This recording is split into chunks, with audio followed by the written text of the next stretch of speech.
morning. Thought maybe I was supposed to dance onto the stage a little bit. My name is Sarah Wheaton. First, thanks so much to Joanna and Sven for that conversation.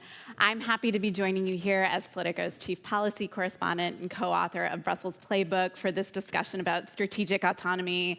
If you've been reading or paying any attention at all, this doesn't really need that much of an introduction, but suffice it to say that over the past year, Europe has learned the hard way that it must rethink everything from its trade agreements to its defense strategy to its blueprint for tech innovation.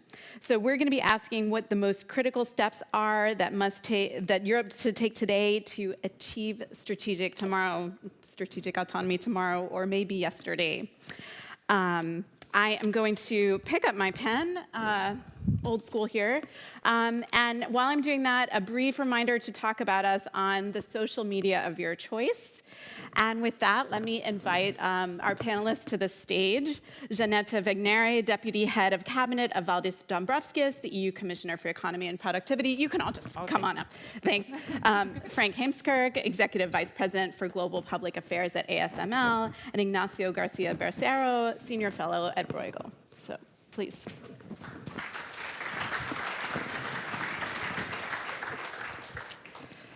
All right, well, thanks. And we will do questions. It's a fairly short panel, so if you want to ask your question when I open the floor, you should raise your hand as quickly as possible. But I get to start with the questions, and I'm going to start with. I was reading an interesting article from Reuters, an interview with former French Finance Minister Bruno Le Maire. He's now an advisor to ASML, and he said basically that the Commission is being too passive in the face of aggressive Chinese and American competitors. And he said, I quote, "What the technocrats don't understand is that we need massive, fast, and efficient decisions to protect our industry." So, Frank, can you elaborate on what kind of massive, fast, and efficient decisions we need? Well, let me give a practical example, and it's also in line with what Sven Smith was saying. Now, we've taken the decision that we would like to expand also in the Eindhoven region. And I'm spending 2 days per week discussing with governments at all levels to make it happen. And of course, we're not going to build anything without a permit. And yes, we need electricity. And I'm confident we will get there, but we don't have the permit, and we don't know for sure we will get the electricity. And still we're going full speed ahead. So it is the big picture, like Sven was saying. It's investments, it is focus, it is protect, it is partner. It is regulation that works.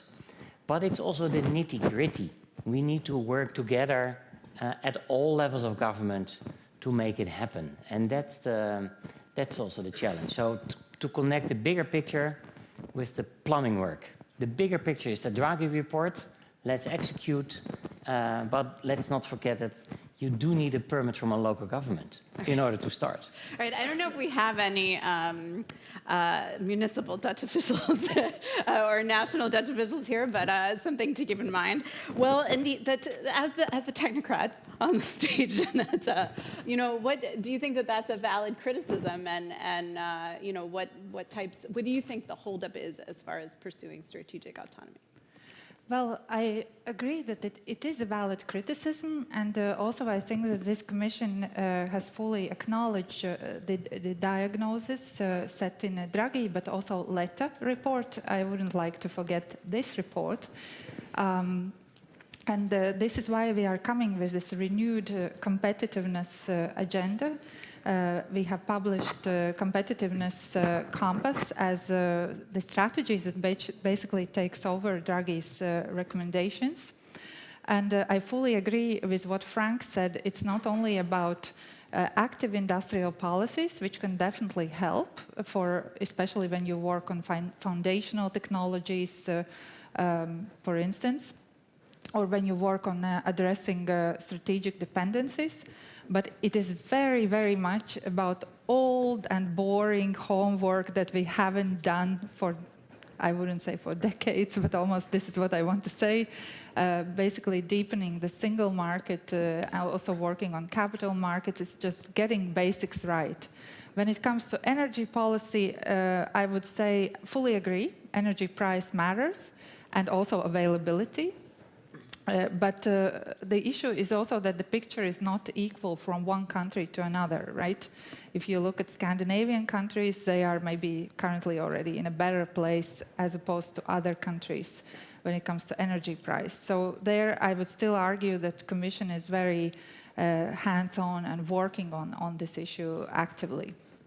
And Ignacio, as far as this, competition from America and the U.S., or the U.S. and China, is the situation really that new under Trump? I mean, people seem more alarmed under Trump, but this situation has kind of been building for a long time, no? Well, I think it is new, but certainly the trends in the United States towards a much more protectionist stance, that's something which is not new, that has been developing over time. But what I think is really important is that when we discuss about the strategic autonomy, or if I still prefer to say open strategic autonomy, we should not be looking only into the different things that we need to do in terms of our internal policies. All of those things are very important, obviously, but we should also look into our external policies, how we engage with the rest of the world. I mean, we are going to live difficult times with the United States. We are going to live difficult times with China. There are some deep-seated dependencies, both from the United States and with China, where if you want to de-risk, you really need to have a medium-term strategy. It's not something which is going to happen from one day to the other, and you need to see how you keep cooperation to the extent possible, but how you also respond when there is coercion. And finding the balance on that is always going to be very complicated. But at the end of the day, 70% of our export trade is not with the United States, it is not with China, it's with the rest of the world. And there is why you have huge amount of opportunities, and that's why I'm very happy that the von der Leyen Commission seems to be ready to push for a very ambitious trade policy. I really hope that by the end of the von der Leyen mandate, all significant trading partners in the Indo-Pacific and in Latin America have a free trade agreement with the European Union. That we also see how we can reinforce our partnerships with Africa to make investment in Africa more attractive for European companies, and how we can, through all of these policies, try to build up as broad as possible coalition of countries that want to maintain the rule-based trade and that want to work together on decarbonization. Because let's be clear, at least with the United States, we also have an ideological problem that they seem to follow a very different approach to the European approach on both the climate transition and the digital transition. So there we have also, I think, a little bit of an ideological conflict that we need to see how to manage. Well, yeah, staying with you on that point, Ignacio, can the EU continue to uphold its values on things like climate, on things like workers' rights, other quality factors in its trade agreements while picking up the pace of signing these deals around the world? Well, let me start by focusing on the decarbonization. What I think is really very important to bear in mind is that now you have a large number of countries that are developing a domestic carbon price. And I think that's an extremely important development. And rather than being so much obsessed about what it is that we say on the Paris Agreement in our free trade agreement, which of course is important, rather than being so much obsessed with that, we should see how we can build partnerships with those countries that have a domestic carbon price, how we can work on interoperability of carbon prices. All the 20 countries, apart from the United States, the Russian Federation and Saudi Arabia, have some form of carbon price and are developing a carbon price. And I think what the European Union should really be looking into is how can it work better with those countries to ensure interoperability between this carbon pricing system. I mean, worker rights is an issue of fundamental values, and I would expect that any trade agreement that is concluded by the European Union would include some reference to the core ILO conventions. And quite frankly, I think that is the case in the agreement with Mercosur, that is the case in the agreement with Indonesia. We still need to conclude negotiations with India, which is extremely important from the geopolitical point of view, and which might be a bit more complicated in terms of how we deal with some of these sustainability issues. But at the end of the day, this is not the fundamental difficulty to conclude a trade agreement. The main issue is how you ensure a good balance of market access commitments. And that's what we would need to ensure that is there on these agreements which are currently in the process of being negotiated, and many of which are quite close to the process of conclusion. Jeanette, with the US-EU trade deal, I think there was a painful recognition that the EU's military dominance and the EU's military dependence on the US prevented it from really wielding the full force of its market. How has this affected thinking about future trade negotiations? Well, just for the reference, my commissioner is no longer a trade commissioner, so maybe my views are not fully representing Commission's trade policy. But all in all, I think we just have to be very realistic about the reality in which we live in, yes? And it's fair to say that Europe is facing a hybrid war at the moment. And this is a reality we have to address. It's very important, as President von der Leyen said, not to live in nostalgia or not to live in wishful thinking. And there I fully agree with what Ignacio said. Like, first, we still have many countries that are willing to live in a rules-based world. So we should doubt less, and we should take more leadership in building and strengthening such a coalition. And secondly, on defense, you already see clearly that there is a very, very strong commitment from the European Union member states to spend more on defense. So it would be up to 800 billion euros in next 4 years, but also to spend more on developing European defense industry.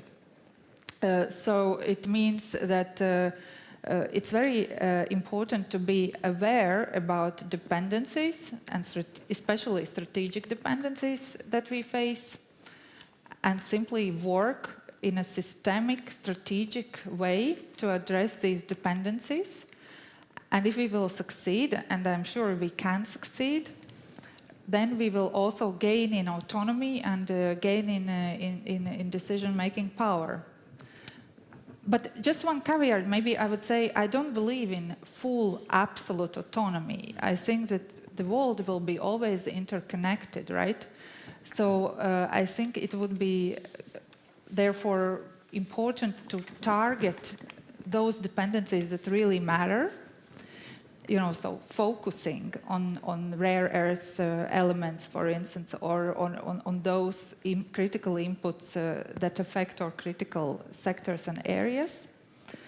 And worry less about like spreading economic security considerations across the board. I don't think this is the right approach, right?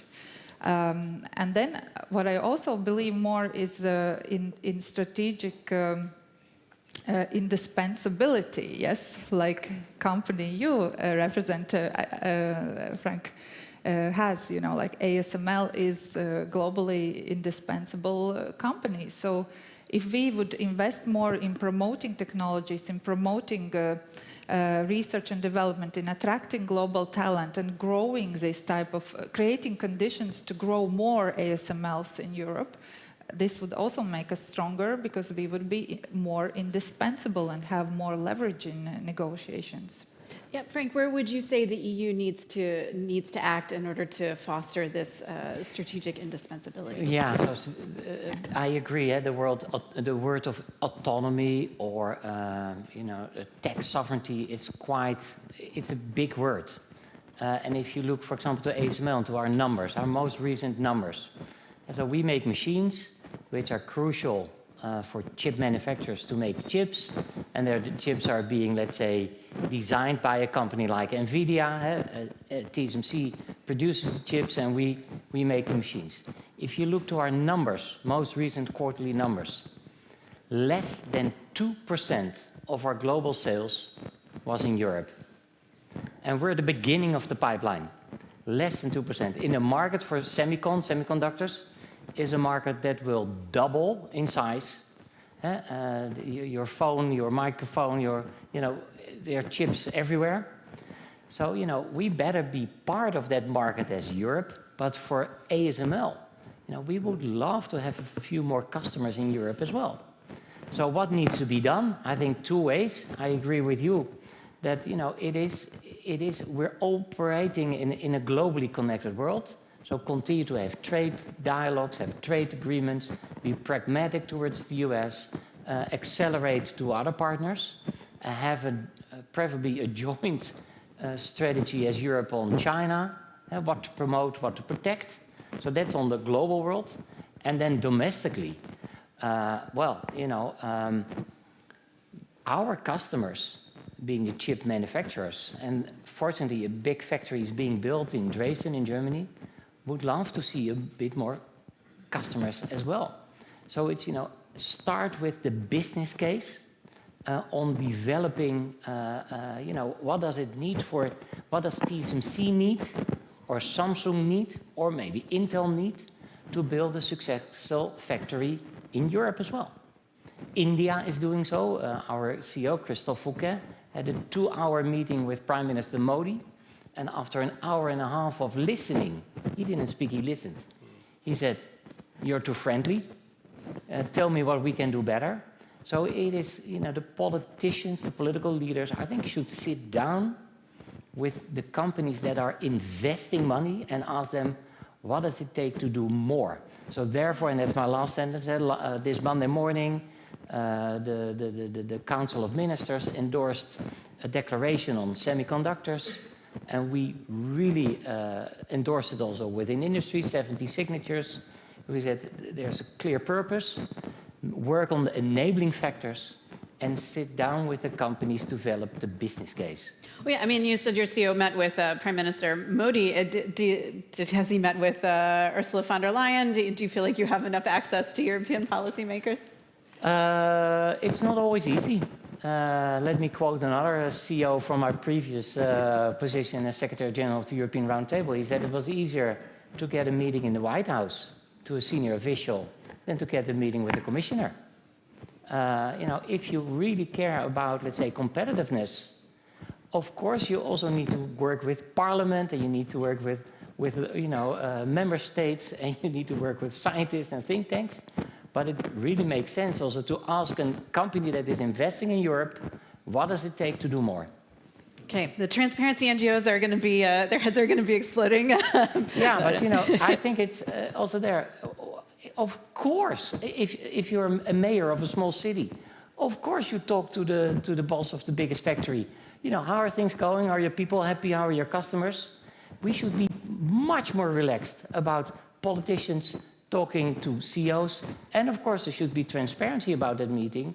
But yes, that dialogue is so important. If we don't get that right, we will go down even more as Europe. All right, Ignacio, I know you've been thinking a lot about the internal industrial policy as well. How do you see this? Well, let me start by saying that I totally agree with what my two colleagues have actually said. That's why I emphasize when we talk about strategic autonomy, we should really be talking about open strategic autonomy. Economic security considerations do not abolish the laws of economics. You need to start by identifying where it is that you have a dependency that really matters, where it is that you actually need to support your ecosystem to develop technological dominance, if you want. And only there you have the economic case to do something in Europe, then you use different tools to support production in Europe. You cannot do everything in Europe, and that's what I think you really need to conceive in a smart industrial policy, which is very much geared towards technology development. And that's what I'm a little bit critical about some elements of European Union industrial policy, like this arbitrary domestic production target that you have, for instance, in Net Zero Industry Act, or the current obsession with the idea of Buy Europe. Now, I think there is maybe a case to develop lead markets to support green products in the European Union, but where this should be done on the basis of Buy Europe, I have serious doubts about that. That would have the consequence of actually undermining the procurement component of the free trade agreement that we have actually negotiated with like-minded countries. It could also undermine our objective to build joint value chains with developing countries who are clean trade and investment partnerships. I think one needs to think a little bit better about what is the right way to develop an industrial policy, which fundamentally should be supporting technological development, with the view that also the more effective that you can actually be from an economic security point of view is the more that you actually have companies like ASML, because that's where you actually can show that you are an indispensable partner for third countries. So I think we need to be thinking about a better targeted industrial policy if we want it to be effective. And we need to look into the complementarities between industrial policy and trade policy so that both of them are actually geared towards the same objective rather than working across purposes. Is there a particular example you can give of an area where you see them working at cross purposes? Just so Well, people understand. I mean, as I tell you, I mean, I think that some of the elements that have been developed in the industrial policy field, like the targets for the European production on the different renewable industries, I don't really think that those are really consistent with what we are trying to do with our trade policy. And now, if you are actually going to be followed by Europe policy, that could enter into contradiction with the commitment that we have been taken in our trade agreement. So I think there potentially you could have one example. So industrial policy is often seen as, we need to tweak around subsidies. Whereas for a company to grow, all the other enabling factors are at least as important. It's taking away all the barriers of the internal market. It is a competition policy that, makes sure that... Yeah. Your mic is scratching. Okay, mic is scratching. It's a competition policy that allows, let's say, European companies to compete effectively at scale globally. It is a trade policy. It's an R&D policy. One example. Nearby here in Leuven is IMEC. IMEC is the leading innovation center in semicon. They are setting the roadmaps for the future of the chips of the future. ASML is putting some money into it. The local government of Flanders is putting serious money into it, much, much more than the Commission. While the Americans tried to copy IMEC when Biden was still in charge. Trump has a different view on universities, so he put the money somewhere else.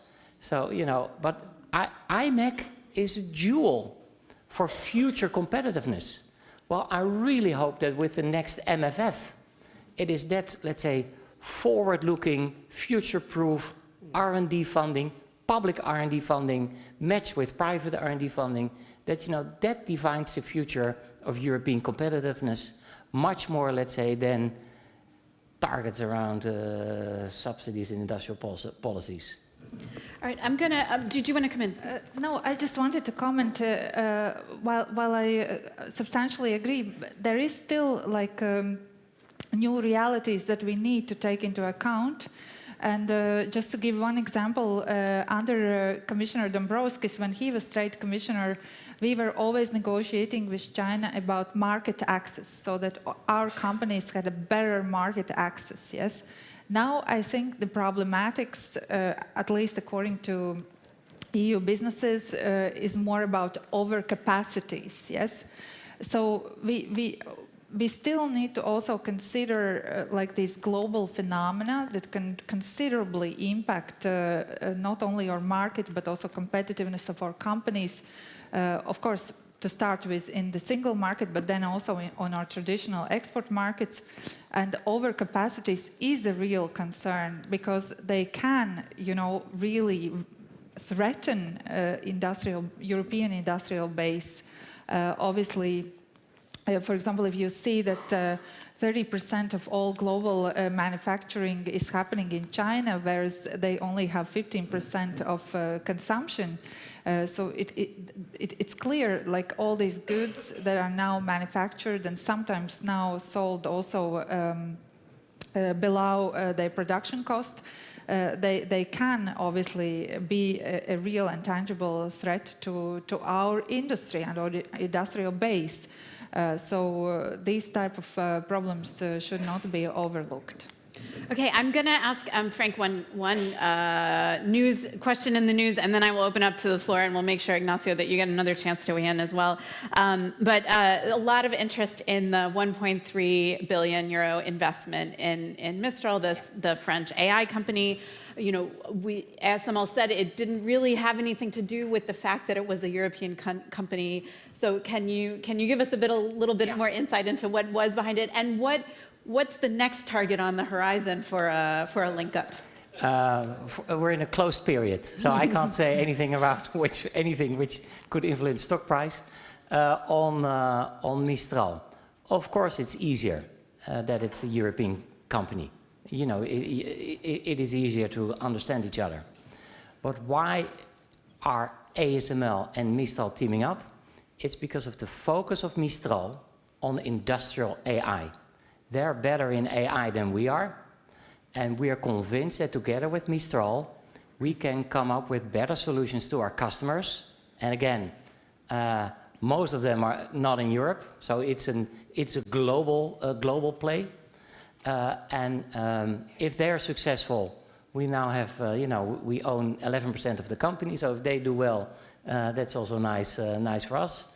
But it's much more an industrial AI focus than anything around geopolitics. And of course, I know that people in Paris and Brussels and The Hague may be happy that it's our two Europeans teaming up, but it's driving innovation. And if you look to the numbers, of course, we don't spend 1.3 billion euros on a daily basis in terms of investments, but 1.3 billion compared to the billions and billions and billions that are being invested into AI in the US as well as in China, don't overestimate the 1.3 billion either. Okay. Yeah. All right, thank you. Let's open it to the floor. All right, we have this person here who raised it in the green hat. The green hat with making Europe great again, as it says, the green hat. And just a reminder to introduce yourself and your affiliation. Okay. André Lezuco-Pietri from the Joint European Disruptive Initiative, the European DARPA. Strategic autonomy. One example, critical raw materials. One of the Draghi's point was stockpiling a CRM. Not done. Since 2010, the Chinese have used it strategically. Foresight. Not done. It's used in military for missile guiding systems and drones, electric engines on the drones. We have a huge dependency. The Ukrainians is trying to get out of it. So on all these fronts, and economic, energy, Sven talked about energy, you need critical magnets, permanent magnets for windmills, offshore windmills. Otherwise, you don't have gearbox-less windmills. So for all these four strategic aspects for Europe, it's split in so many things that is the salami-sliced commission, as President von der Leyen created it, fit to the purpose for these transversal topics? What is the answer for both Bruegel and ASML?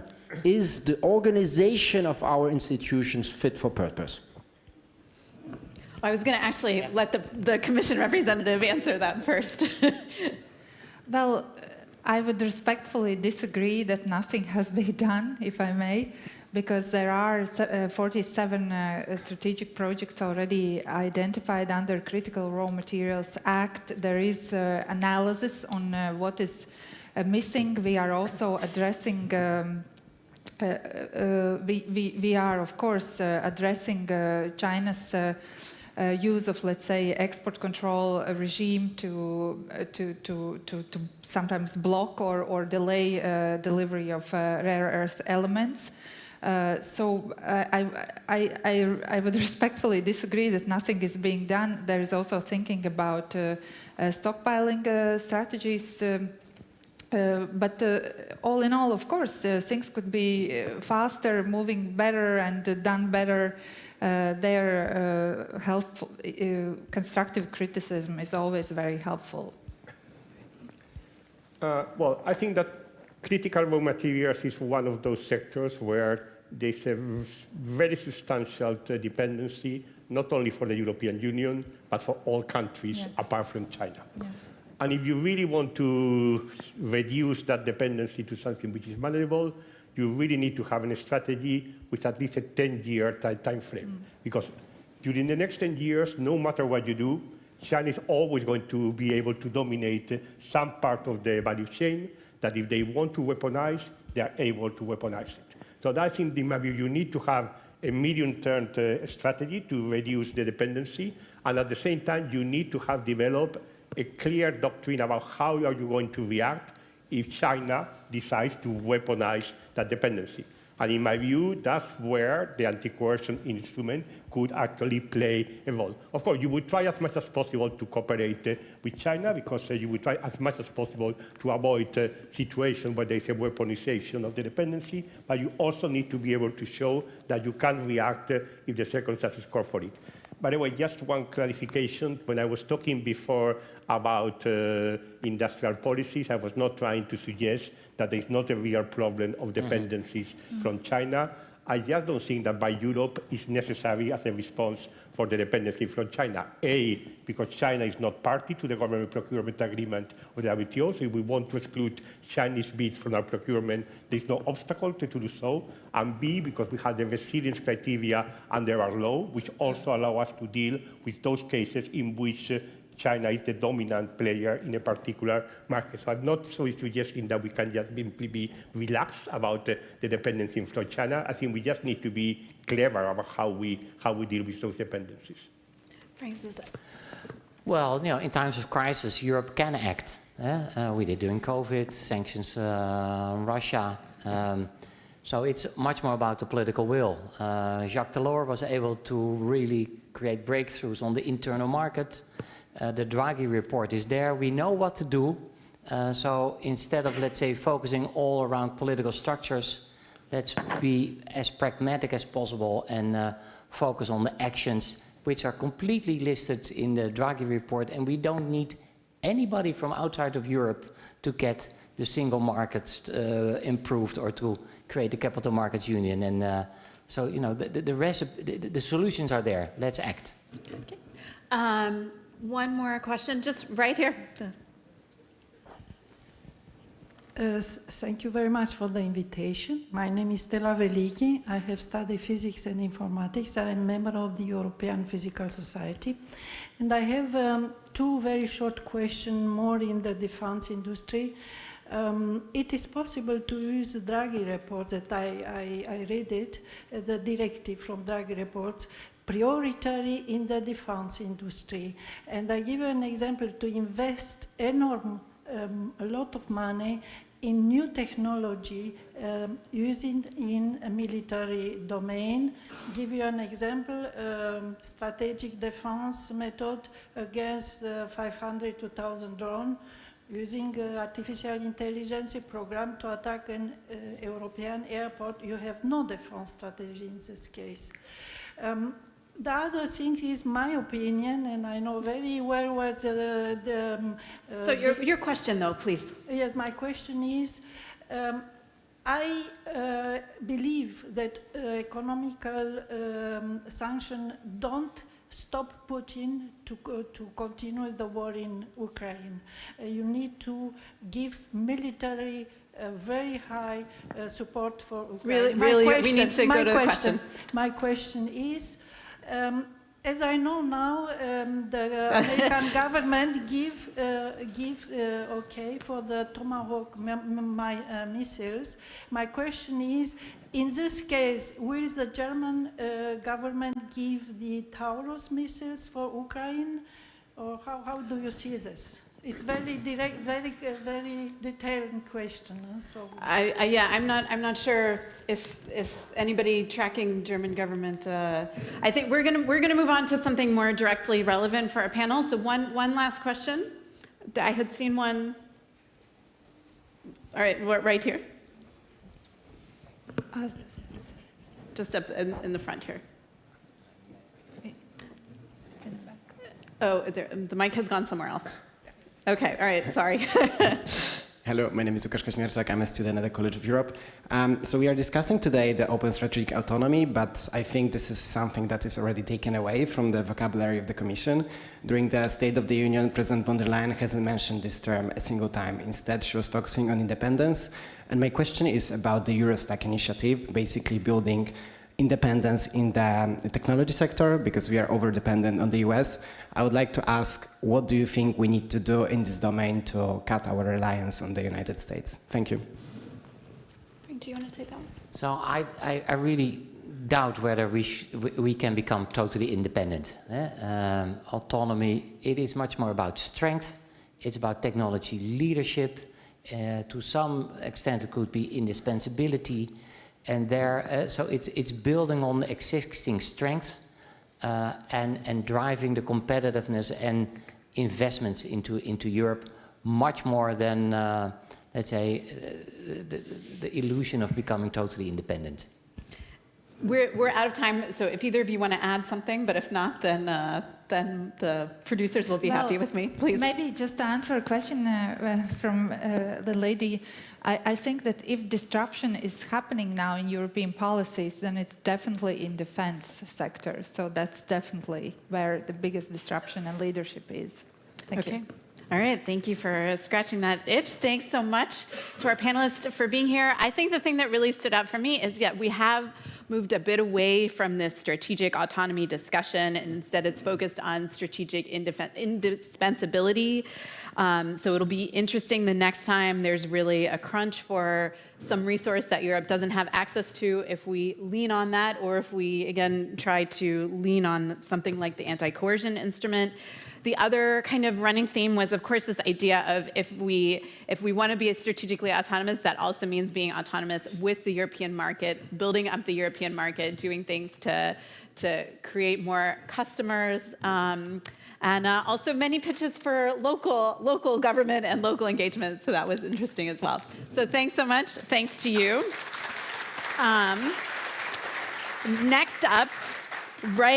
Coming up right next, if I can find it, are Amanda Crayley and Isabella Cantor from Politico's Research and Analysis Division. They have a presentation on European strategic autonomy at stake